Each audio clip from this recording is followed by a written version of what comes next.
Hey everyone, we're back again for our 5th episode of Lessons of the Woods by 10 Point Whitetails, and we want to let you know that this episode is sponsored by Wallhanger Taxidermy of Cable, Wisconsin, at least for the foreseeable future, unless he changes his mind.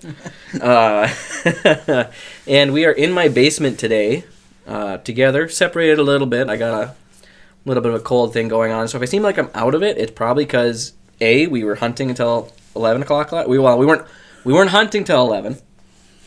We were out until 11. We were in the stand till 11. We were at the farm doing different things. And then we got up at 5 o'clock this morning, 5:30.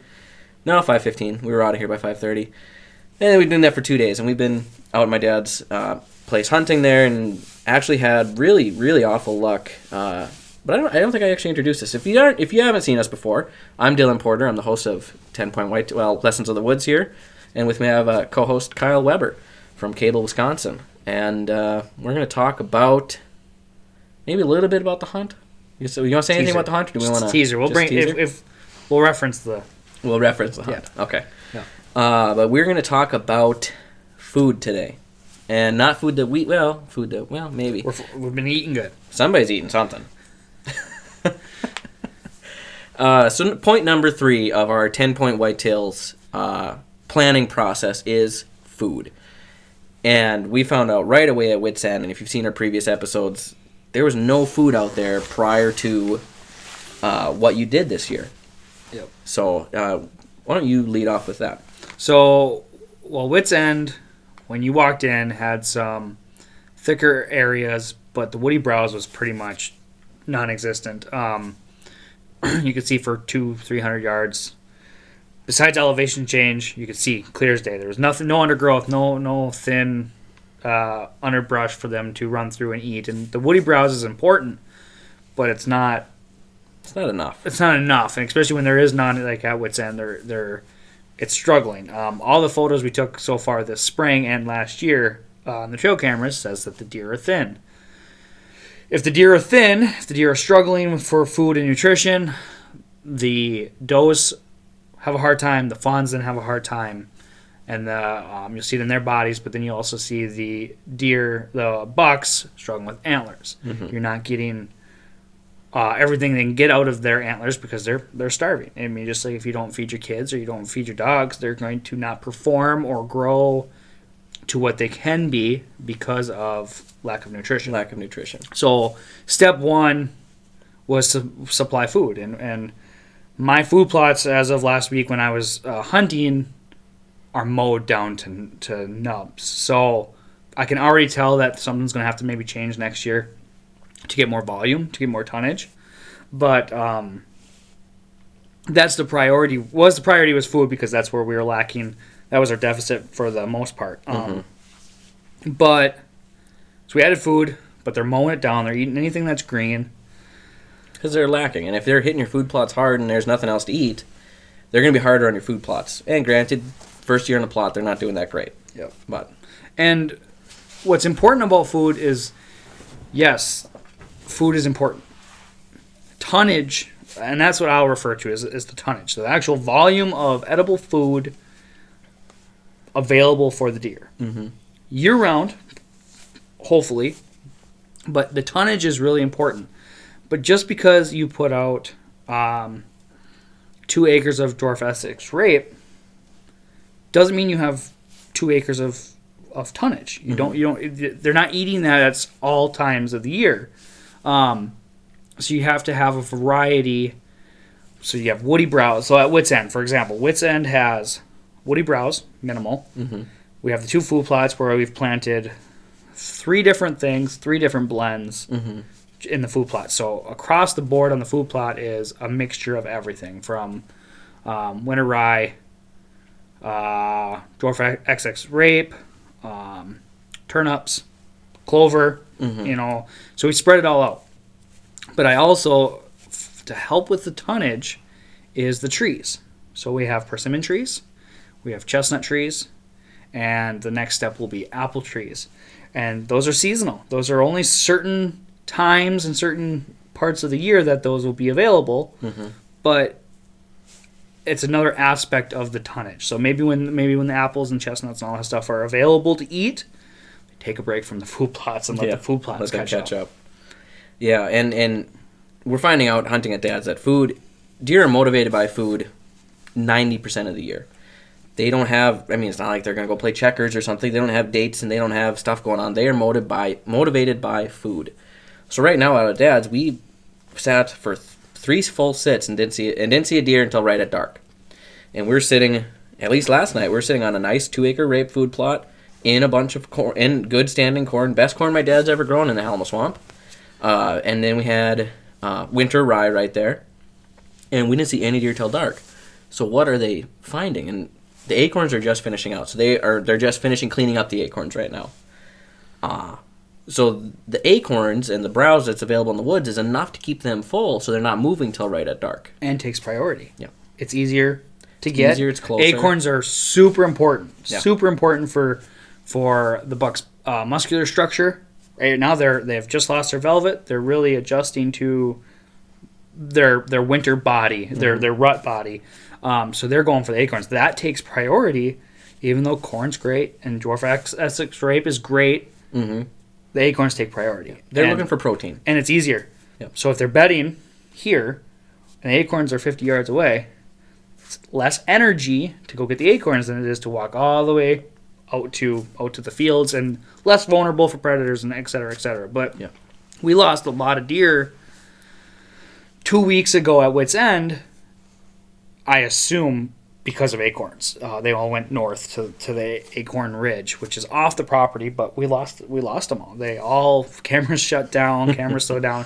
And that's where the patterning shift. The moment the velvet changed, acorns popped up, or fell, technically.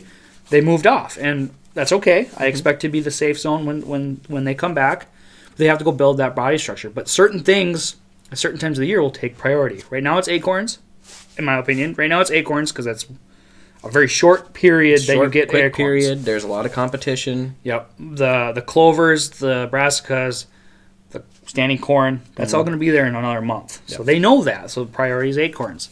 But that seasonal year-round food supply is important. And woody browse is like the end-all. So woody browse is all year, all the time. And at Wits End, when you don't have a lot or to have any at that, deer can suffer. Mm-hmm. And if the deer are struggling to eat or having as much nutrition as they need, their antlers will reflect that. So food was the priority. But I suspect in another week, all my deer are going to come back. Acorns going to be gone or taken care of, and they'll come back, and they're gonna resituate their patterns. Yeah. So, and that's not to say that their antlers will lack if they don't get the food, but it's not to say that food makes them big. In all the years raising whitetails, we'd always have somebody every time they'd see our buck. So you feed them good. It's not that you're doing anything special genetically. It's not that they're older. It's you feed them good. It's always, why do you feed these guys? You must feed them good. You feed them good. And if food did everything that people think it does, then we could turn around and say, well, if I ate better, I'd be 6'4", but I'm 5'8". It's not. It does work the other way, but food doesn't make you bigger than your genetic potential. Right. But if you lack nutrition, you can't reach your genetic potential. Yep. So all these brands that advertise and say, hey, buy this, your bucks will be big. Feed your bucks this, they'll be big. They're marketing to hunters, which is a whole nother conversation that we'll have at some point. But we did see one ad today that said maximize their potential. Yeah. Not saying they're going to be big, but if you feed them real well, they're going to be healthy enough to hit their full potential. Yeah. And the biggest deficit in northern Wisconsin, at Wits End Ridge basically, is that they're not getting their potential. And they're not hitting their potential because they're not getting all the nutrition they need. Priority is the body, right? Mm-hmm. Priority is healing themselves. They have a bad foot, arm, leg, belly. They're going to heal themselves first before they go to antlers. Yeah. The reason a buck at 3 to 4 years old makes such an antler jump is because their skeletal body is finally complete. And correct me if I'm wrong, but their skeletal body is finally complete. So all of that extra energy now can go up to the antlers. Correct in a sense, yeah. Okay. They also draw calcium from their skeletal system to harden their antlers. So we had a big buck one time that was 4 years old, well over 300 pounds, monstrous bodied deer. About 190-inch set of antlers, and that's what his genetics would produce. But he was so heavy that in the fall, in late August, when he's calcifying his antlers, he jumped and landed wrong and broke his front shoulder because his bones became brittle. They actually get brittle when they're drawing all that calcium from their body to harden their antlers. So having a source of calcium readily available is huge to white-tailed bucks. Mm-hmm. So he broke his leg. We had to put him down. He couldn't walk on it. And he was, a lot of times they'll come out of it, but this was the whole shoulder blade just flopping. And he is too big and heavy to recover. I think he scored 193. And he had real tall tines wrapped all the way around in front. My deer. My kind of deer. Yeah, actually, yeah. No, he was a real beautiful deer. We called him Tank. And that's justified in humans, too. We have a buddy, Corky, who's probably going to listen to this. He better listen to it. He hurt himself. He had surgery. He blew out his knee. Mm-hmm. And he wanted to go lift weights. He's very active, very, very strong guy. He hurt his knee. He was lifting weights. The doctor's like, you can't do that. Like, your body's healing. All of your excess energy and nutrition and all that's going to healing. Yep, not into muscle growth. You can't, it's not muscle growth. You can't, when you lift weights, you work your muscles and that's how they get bigger. But if you're exercising, you're straining your body. That's what exercise does. It strains your body. And if you're already injured, that creates even more. So the doctor was like, hey, you can't do that. You need to focus on taking care of your knee. So it's really important to me is to give these deer as much food as they possibly can. Mm-hmm. So at no point, we look at pictures and they're skinny. I don't want to have that next year. No. I don't want my fawns to struggle. I don't want my does to struggle. I want them to producing good milk so the fawns can do that much better. But also with food and having enough of it. So we'll have all the trees, we'll have all the food plots. They should have a better resource than they had food-wise than before.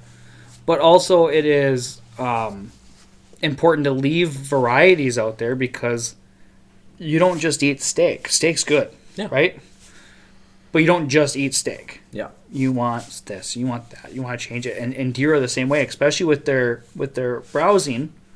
When they just kind of meander through all this stuff and they're just working their way. Mm-hmm. Ooh, that tastes good. And they're going to eat all of what's there if it's sweet or what, and if they enjoy it. But they're going to move on. Mm-hmm. And you can't just plant. We talked about seeds, and you said I don't like, blends because it's harder to plant. Yep. Creates competition between the plants, and I said I don't like it because you don't know what you're growing. So if you have selected food plots, but you still need a variety. Yeah.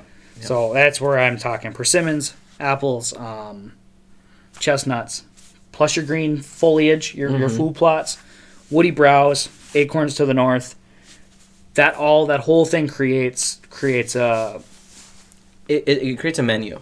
Yep, and they can pick, and a buck that you're wanting to harvest might specifically like this. And they have nutritional needs, so like we're talking at different times. So the bucks right now are picking those acorns, and I'm not 100% sure on the protein content of acorns, but I'm pretty sure it's got to be pretty high, just based on what they look like. Yep. With the whole structure of an acorn, it appears high protein if you compare it to a soybean or something along those lines. And they need protein. Why? They are building their neck muscles for the fall.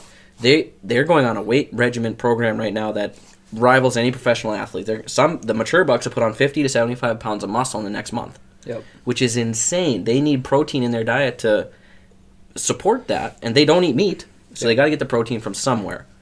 And if they're not getting that protein, they're going to go find it. So if you plant, like we have a beautiful dwarf Essex rape food plot we're setting on at Dad's, deer are barely touching it because there's no protein right now. In 3 weeks, you won't be able to keep a deer off it. Right, and then and like you said, that's not what they need today, right now. And also the acorns are a short period, so they're going to jump on that when that's available.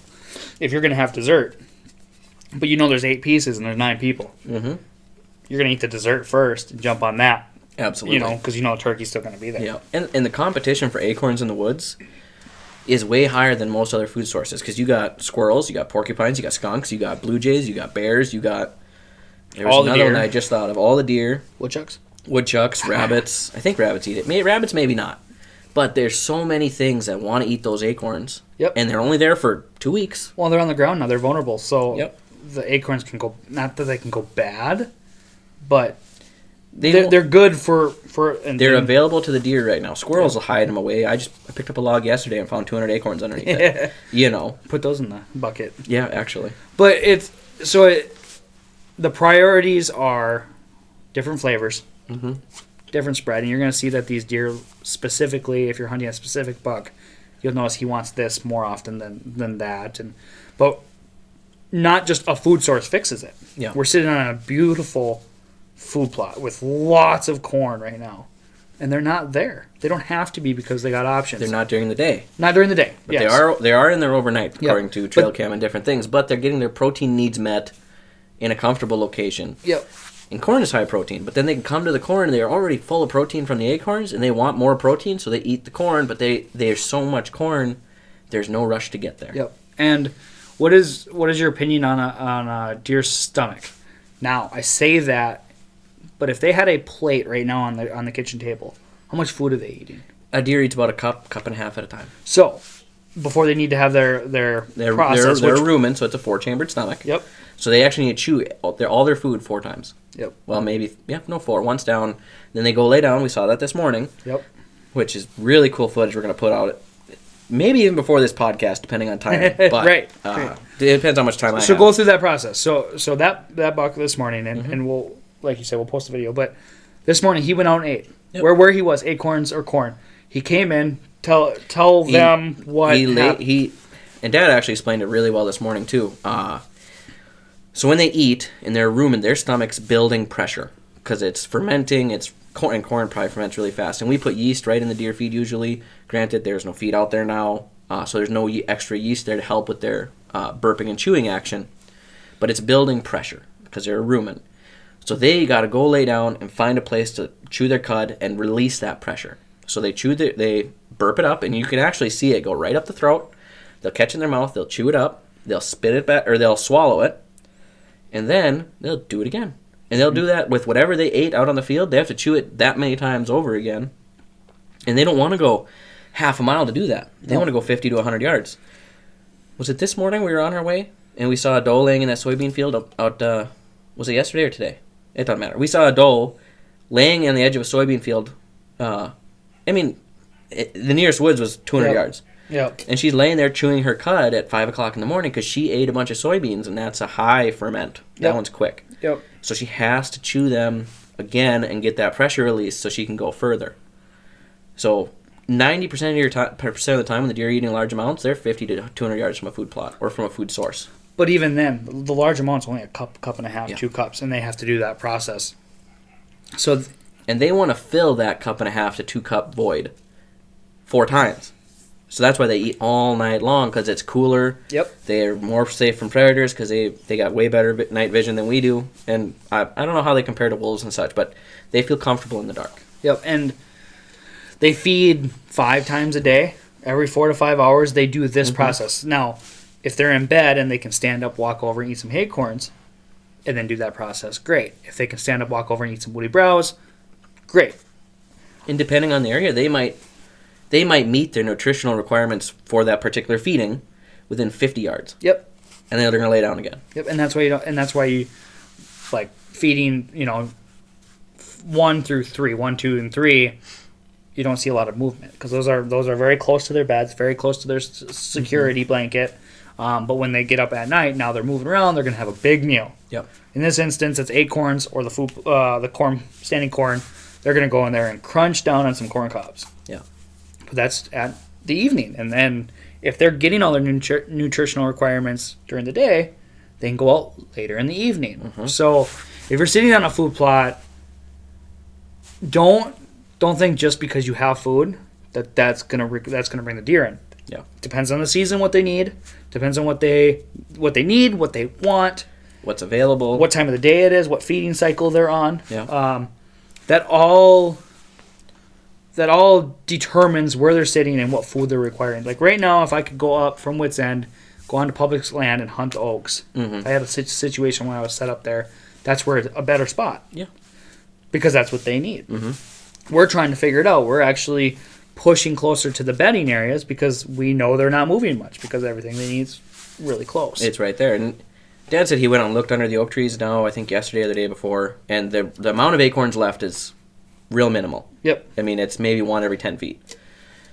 So we should start seeing it pick up again in a couple of days. But every year, right around middle of September, Yep. it shuts down for 2 weeks, unless you're hunting over in an oak grove. Yeah, but then that oak grove will be completely barren October 10th. Yeah. Like, that's not where you want to be sitting, because it's wide open, especially in Wisconsin. The oaks are really tall, wide open underneath. They're not going to be there, and there's no acorn, so they're not going to be there. They're going to be at the food plots, the corn, the soybeans, and stuff like that. So, and the colder it gets, the more consistent the deer are, the more rigid they are with their patterning, because they need a food source when they're cold. A deer's rumen will actually keep them from freezing to death. Yep, it's an oven. It's you're baking bread in an oven. You're putting fuel in there, or wood stove, pellet stove, or whatever you want to call it. They're putting food in there. It's burning the calories, and that's a big thing with the piles of corn. Like, from my understanding of corn and baiting and big bag of corn, is there's not a lot of nutritional value there. No, I think I saw a study that said people should not eat corn because it was changed for the purpose of fattening up animals. Yep. So we were talking about corn, and corn is just it's more empty calories than other food sources, but deer really enjoy it, and it burns hot, so it'll literally keep deer from freezing to death in the winter. So we kind of touched on this. When a deer gets cold, they'll freeze to death before they starve to death. They're not going to starve to death. People say, oh, we found this deer curled up, starved to death. A deer will not curl up and starve to death in their bed. A deer starving to death is walking around, stumbling, not doing well. They'll freeze to death because if they don't have that ruminating action, they're chewing their cud, there's no heat in their stomach, they will freeze to death. So if you are in a poor area for food, it's very important that you feed your wild deer within legal boundaries. Some areas don't allow it anymore. But you're literally saving lives. Well, and the side note of that is the time frame in which you do so. Obviously, everybody's going to, in legal counties, feeding now is started. People are baiting their deer to the tree stands, all that stuff. But people will feed through the winter. But what's really bad, from what I understand, is really bad is starting and stopping in February, because those deer, their body has to adjust to these different nutritional values and nutritional needs. So if all winter they're eating corn, surviving and doing pretty good, if you just shut them down cold turkey and just shut the baits down, their body can't readjust to just straight woody browse to keep them alive, and they can actually freeze to death. Not so much starve to death, but they can't readjust fast enough. Yes, and it's harmful to do it the other way, too. So if you decide, hey, it's February, my deer are doing bad, I got to feed my deer. It's cold out, 40 below. Minnesota will get 40 below for a week up here. Once 2 weeks, that was rough. But if you say, hey, it's 40 below, snow's 2 feet deep, I'm going to go put a bale of third cutting alfalfa out. That's good stuff, but it's hot. That lots of protein, it burns hot. You will kill deer with that, because they'll overeat and they'll burn the lining of their stomach right out. And now they don't have those fingers for digesting. I think they're alveoli. Is that what they're called? We're not biologists here, people, okay? But they'll actually burn those off or burn the ends of them, and now they can't take in food properly. Right. So we had a button buck one time, yearling buck. He was born in middle of August to early September. Born super late. Sire was 300 plus inches. Excellent genetics. Just born out of a yearling doe, born super late. And I don't remember what we ended up calling him, but he got so cold that winter, the tips of his ears fell off. So he had just big jagged cuts in his ears, and I think his tail was a couple inches short because it was cold. And we had a building for him to go in and out of. We had third cutting dairy hay stored in that building. Well, he burned his stomach lining out from digging in that hay, which was fine. We're feeding it to all of our deer, but he couldn't handle it. He wasn't ready to handle it when winter hit. Yeah, at that phase, you're still in milk off the mother and he was light grazing. Yeah, and we had pulled him from the mom at some point, and he might have even been bottle fed. Okay. I don't remember, but he's just not doing as well as he should. 3 years old. He was 127 inches like this. I'd have told you all day long that buck's a year and a half old, because this is how big he was. 127 inches, 130, 40 pounds, but he was 3 years old. Because he burned that stomach lining out. So you got to be really careful on how you feed your deer. You can feed third cutting hay. but don't put a bale out. Right. Put enough out for today, enough out for tomorrow. You got to go out there every day until they're used to it. Then you can go set the bale down because they got to ease into it. Yep, and you can't just shut them off, and then you can't pull that hay out of there and then just dump a bunch of corn. Yep. Their body can't adjust to that quick enough. That nutritional difference quick enough in negative 30-degree weather. That's hours, days. Yep. So you got to be really careful if you're going to feed, bait, or try to sustain a deer herd with food artificially. Mm-hmm. And I say artificially by dumping corn, putting a bale out there. Or soybeans or sugar beets or hay and don't ever feed straight soybeans. Just don't do it. That's way too hot by itself for deer. They'll eat it, but it's way too hot. Sure. Mix your soybeans, 30% soybeans, 50 or 70% corn, or 70-40. Yep. Inside joke. He didn't laugh, but it's an inside joke. I heard it. I didn't think it was funny, but but no, you have to ease into everything, ease out of everything, because they're essentially going from eating cardboard. Yep. Nutritional value of cardboard with woody browse. Yep.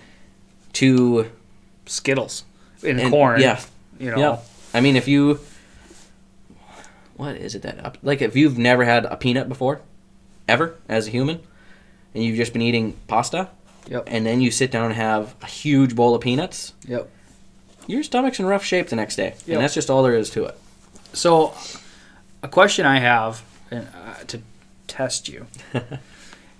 What are your thoughts when it comes to does a buck need a different nutritional platter of food than a doe? Absolutely. 100%. Would you agree or disagree that a buck will be more apt to eat acorns and go travel farther and get to the acorn growth during that part because acorns are better for their muscle growth, which bucks right now are 100% priority is that muscle growth.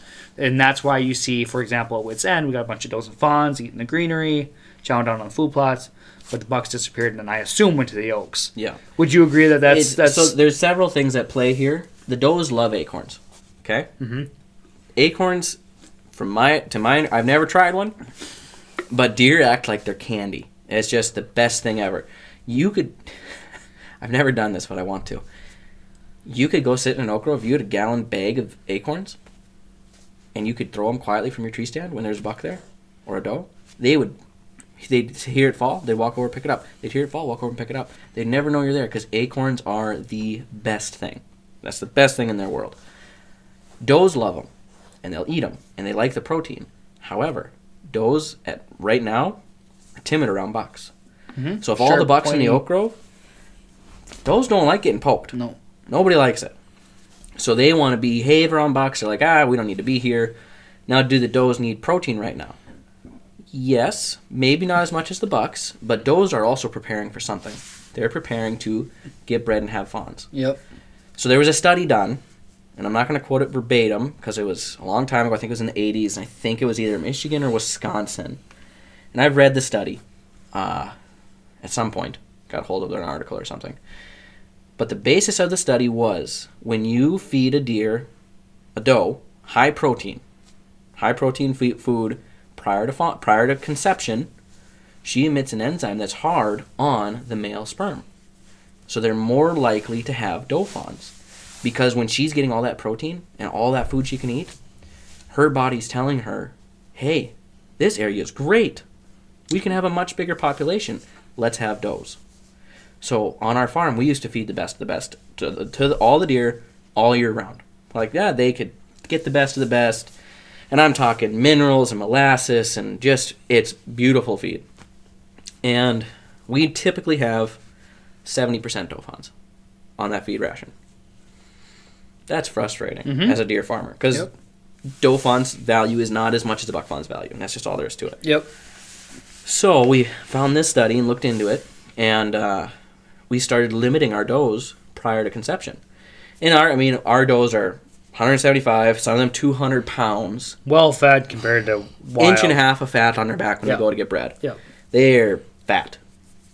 So we figured, let's try this, okay?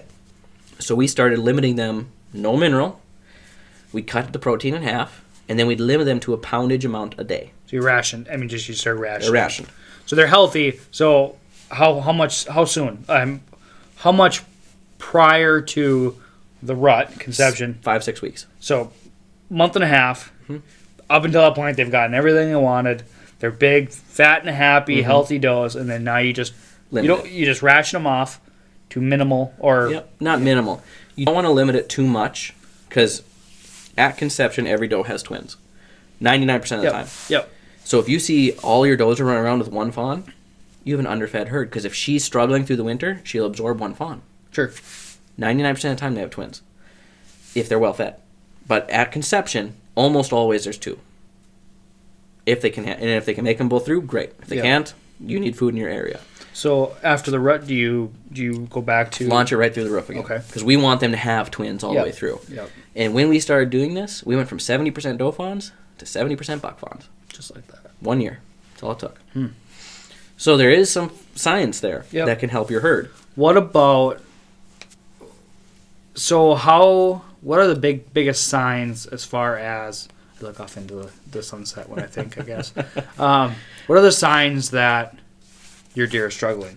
So you just said if you have single fawns, your does are struggling. Single fawns or no fawns, your does are struggling. Yep. And that's because your area can't support it. But as soon as you introduce that feed and you have food there for them and their bodies say, hey, we can live here and we can have more deer here, now your herd's going to take off. If your buck to doe ratio is way off, if you got 5 bucks for every 4 does you see, that's a hard pressed area. But if you got 20, if you see 20 does in a night and 3 bucks, that area's good. But when you say doe, we're not just talking about bald deer, because there's button bucks, there's female does, deer. you're talking female deer. So and yearling bucks, by me a spike or a nub or they can be visually trick you into thinking, oh, that's a doe, but it's really a male deer. Yep. So you have to be careful. You count a field and you go, oh yeah, there's 20. Take a percentage of that and go, them are nubbin bucks, those are fawns. Yeah. So mature. So if your buck to doe ratio is somewhere around the 3-to-1, 3 does to 1 buck, you got a strong, healthy area. Yep. Okay. Mature to mature, you got a strong, healthy area. Your deer aren't struggling, and you see a lot of that in ag areas where they have all this agricultural stuff that spills. They do really well. Yep. And if you look at the trail cam photos that we've posted, the majority of those are out at your place. And on our page, the earlier ones, you can see the deer, the does, you can see their ribs, you can see their hip bones, which on a doe isn't super uncommon if they're feeding fawns. Yes. But you should never see that on your bucks. And we've seen bad conditions for the bucks at the property. But that's a remnant from last year, right? Yeah. Yes. You're making changes. It'll be fun to see what it looks like this year. I'll be mad. I'll be very upset if next year our summer pictures and we have the same condition deer. Because your food plot should only improve. Yep, our food plot should improve. We got food there. We've done some hinge cutting, which has created edging and more browse available, more protection, so I don't have to travel as far for food. So I'm gonna, and next year we'll do that. We'll do a side by side comparison. Here's a buck, a 2-year-old buck last year. Here's a 2-year-old buck this year. Yeah. But you also mentioned the health on a besides a food related thing, worms. Yeah. Or illness. I don't want to say pneumonia, but No, pneumonia normally kills them. Okay. Unfortunately, and they can actually get pneumonia in September. But there's things. There's diseases that, or there's illnesses. Let's not say diseases. There's illnesses that can create a thin deer. A thin, unhealthy deer. Yeah. So if you have one deer that's thin, he might have something wrong with him. But if all of your deer are thin, it's a habitat situation. Yeah. It's a environment. They're only going to do what their environment gives them. And the whole point of food, this topic of food, is when we got onto Wits End, it was they need food. That's what you need here, and there's a long way before there's any more food.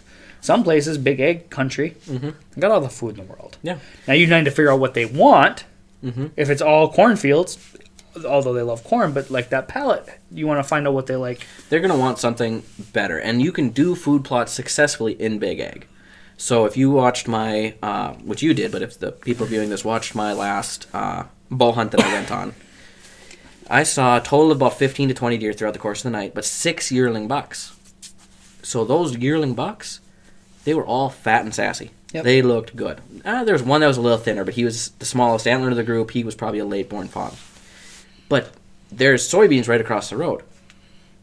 But we had clover, we had corn, we had some blend that Dad planted that was doing really good with turnips and stuff. So they had that to pick through, and now they don't have to go to the soybeans in the daylight. They want to go out there in the dark. It's half mile away yet, and they want to be there in the dark. Yep. So you can catch them earlier with food. But they're all fat and sassy. They've had all the food they could want, and there's 2,000 acres of state land behind it. They're doing good. And when we're setting up the properties, that's a huge thing. Mm-hmm. We want the deer in front of you, in front of your tree stand, during daylight hours, during shooting hours. That's what we want. We don't care if they eat clover, then walk out into the big ag soybean field once it gets dark. Once you're out or you're not allowed to shoot, we don't care where they go. We don't. And the same thing in the summer. We don't care where they're at in the summer. Mm-hmm. We want them there when you're going to be sitting in the tree stand because that's when you harvest your animal.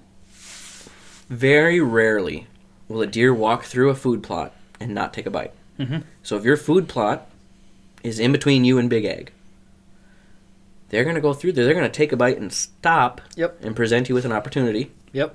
And they might keep going. So the food plot might not be, depending on the area, like big ag, might not be there to feed the deer during the summer and the fall, but it might be there to stop them. Yep. To make them stop, give you a shot, then they'll move on. And the bucks will stage. They'll move up in these little smaller micro plots. They'll sit in, chew on that, take some niblets, and wait till it gets dark.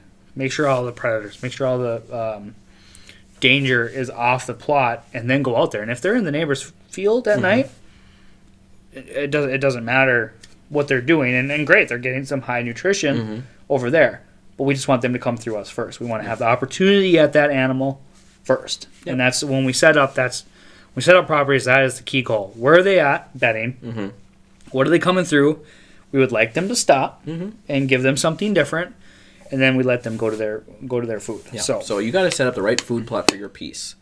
And a place like Wits End, they need food, period. Yep. So whatever you can get out there that grows the fastest, that does well in not super high quality soil, which we haven't seen that your soil is not yet. Yep, but it's just fresh soil. Fresh soil. It was roots. Yeah. 8 months ago. So we need to get food out there quick. We need tonnage, and in 5 years, these fruit trees will be maturing, hopefully producing.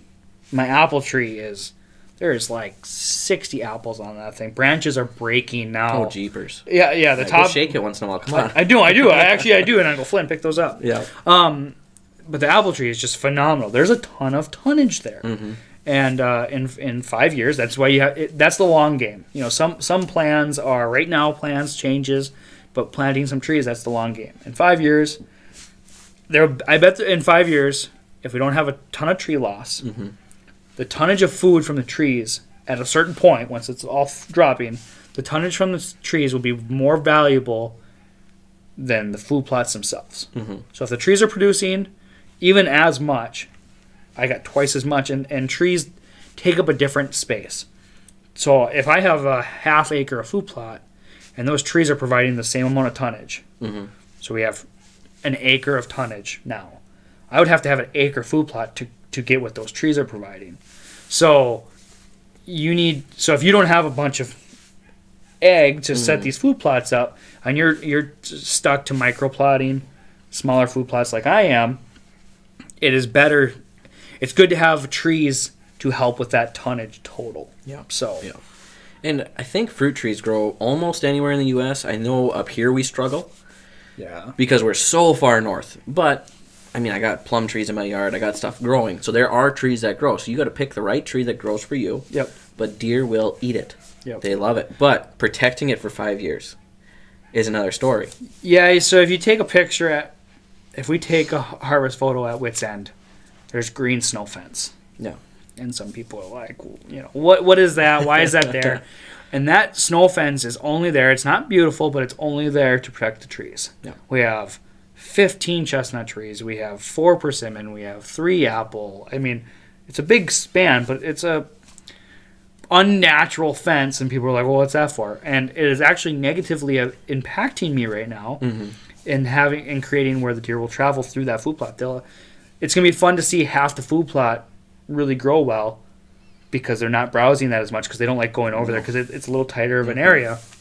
Now, unnatural fence, a berm, a bunch of drop trees are right there. It's a pinch point, and they feel that. So that whole side of the food plot will be less browsed moving forward. Now, when it gets cold and winter's setting in and the hunting pressure is off them, they'll go back over there. They're probably going to especially when the other side, the left side, is gone. The colder it is, the more willing they're going to dangerous situations to get food. Yep. So when it gets to be 30, 40 below up here, we've fed deer in the past, and it got to the point when it was 20 below, you could dump out a pail of corn, we'd tap on the side of the pail, deer know there's food there. Yep. Set the pail down, 20 deer will come running out of the woods when it's 20 below, and eat 5 yards away from you because we're starving to death. Yep. But week later, it's 20 above.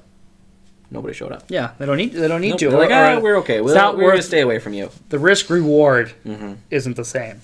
But yeah, you have to protect those trees for 5 years, and it's to clarify, we're protecting them from bucks because bucks love to rub on any tree that smells different. Yep. Makes their antlers smell unique. And if they're greening up, I mean, a doe will eat the leaves off them. If they get to nub them down, it's hard on your trees. Your tree's never going to really take off. So I did a huge thing on the apple trees and cleared out and let them get a lot of sun. Went in there was an apple or two on it, cleared a bunch of trees out of the way. Last year it was okay, maybe two dozen apples. This year when it bloomed, the flowers bloomed, I just looked at this white tree and I'm like, this is going to be good. Yeah. I'm losing branches, so I'm going to have to trim this tree down and prune it properly this winter, but there's too many apples on it. I mean, we're breaking branches at this point. But once that tree took off, there's a ton of tonnage up there. The deer can't hurt the tree. Really the apples are all above them. Yeah. So once they fall, and I'm getting deer under them too. So we're protecting them from to give from the deer to give the tree as much ability to mature as possible. Once they mature, that snow fence is coming down. The protective things are going to come off there, and we'll just let everything happen. And then it'll be a natural wooded situation. It'll be really pretty. It'll be really effective. But right now, it's not a beautiful. It's kind of an unnatural situation, but it's a necessity to get these trees to stay there. So to recap, variety, tonnage.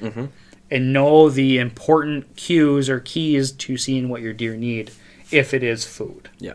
So, and there's other things to provide too. You can go into mineral blocks and mineral licks, and I put one up back here, and I don't even know what brand it is, right behind my house here, and the deer walk right past it into the clover and never touch it. So there's different things out there. There's products that work. There's products that don't. But they need different things. If they're using a salt block, they need salt in their diet.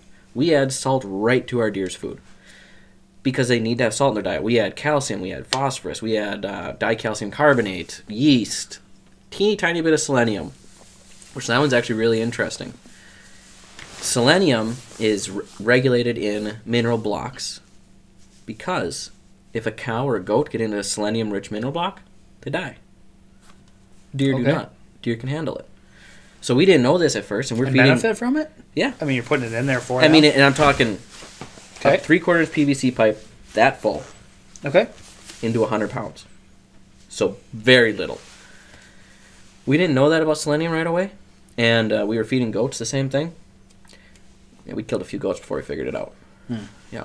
But if you overdo the selenium, the joints swell up and different things. It's weird. Okay.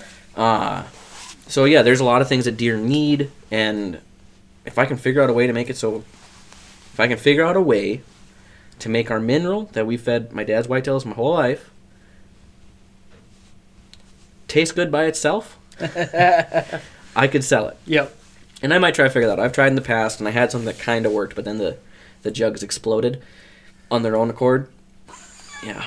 I think it was mixing yeast with molasses. Mad deer scientists in the... Yeah. And another factor with the green leaves dwarf Essex rape, clover and stuff like that. That's where deer get a bulk of their moisture and their water. That's where they get that. So they will drink.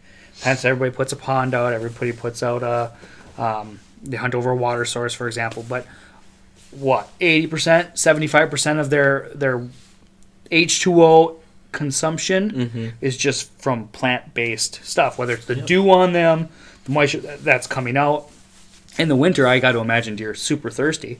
Everything's froze. They eat a lot of snow. Yeah, and so that's the only option they have because the green leaves aren't there. Water's frozen. And usually everything they're eating at that point has, unless it's twig ends, but there's a lot of snow on most of what they end up eating. Yep. So they do consume liquids that way too, but they don't necessarily need water like a cow. A cow needs, I think, 7 gallons a day in the summer. Deer, sometimes they can just go without. Yeah, because they're getting it from that. Yeah. I mean, they don't need to actually go drink from a standing water source. Yeah. So that's a lot on food. That's a lot on We rambled a little bit, I think, but I think we got our points across. Yeah. So if you made it this far in, your deer need food. Plain, I mean, that's the simplest way to put it. Your deer need food. Food can help you in so many ways. Herd health, and there's a lot. And doing food plots is fun. Yeah. You know, doing testing and seeing what works, what doesn't work, watching your soil pH, prepping your soil, how you spread it, overseeding, underseeding, frost seeding. I mean, you can get into food plots and you become a mad scientist with it. And I would recommend if you have zero food, be simple, stay simple, test and make sure it works. You know, if the deer are interested, but if they're hammering your food plot for a month and all of a sudden they disappear and they're not touching it, don't think you messed up. It's just, it could be another food source became available. No, it became available. They require different things. What you do want is them to want wherever you're sitting when you're sitting. Yep. So if you're going to have summer food, fine. Obviously, I want all my apples and all my fruit trees to drop late in the fall. Yeah. Well, late in the fall when I'm going to be sitting there. If it's dropping in August, it's not doing anything. If you plant something and they mow down your food plot in August, you're defeating the purpose of what the food plot is supposed to be. So, but have fun with it, enjoy it, and I would recommend keeping it simple at first, but don't think outside the box too. Have fun with it. So. Yeah, and there's some things that are simple to plant that produce a lot of tonnage. Pumpkins. Yep. We didn't even talk about pumpkins, but pumpkins, we had one good... Pumpkins can be a lot of work to plant if you're going to plant a lot. But we planted about acre and a half of pumpkins. And we filled to the ceiling one side of a two-car garage that was about 24 feet long. It was 25,000 pounds of food on pumpkins. Wow. On 1 acre. When we talk about tonnage, that's a lot of tonnage. Yep. And dwarf Essex rape is great too. Yep. Especially if you can get to grow to about 1.5 feet tall and freeze. That's perfect. Yep. My stuff will not get that big. My stuff's hammered, which makes you think you got to make a bigger food plot. You got to plant something different. Something has to be browse tolerant for me. Yeah. Something that can regenerate fast, regrow. Low moisture this year, but and the other thing you're running into is that it's fresh soil. Yep. So fresh soil is just gonna struggle the first year no matter what. Yep. So it'll be interesting to see what happens next year. But I think we covered all that can be covered. Yep. Well, no, definitely not. But for this episode, for this wave of info, that's so. If you like what we're talking about, like, share, subscribe, follow us on YouTube, Facebook. Share with people. We're on Spotify. Lessons of the Woods, 10-point whitetails. Thanks for those who have been watching. Yeah. We looked at some analytics before we started this, and it's starting to take off. Yeah, YouTube took off in the last 48 hours. So if there's something you want or need from us, you can leave a comment on YouTube, message us on Facebook, yep, or write us an email.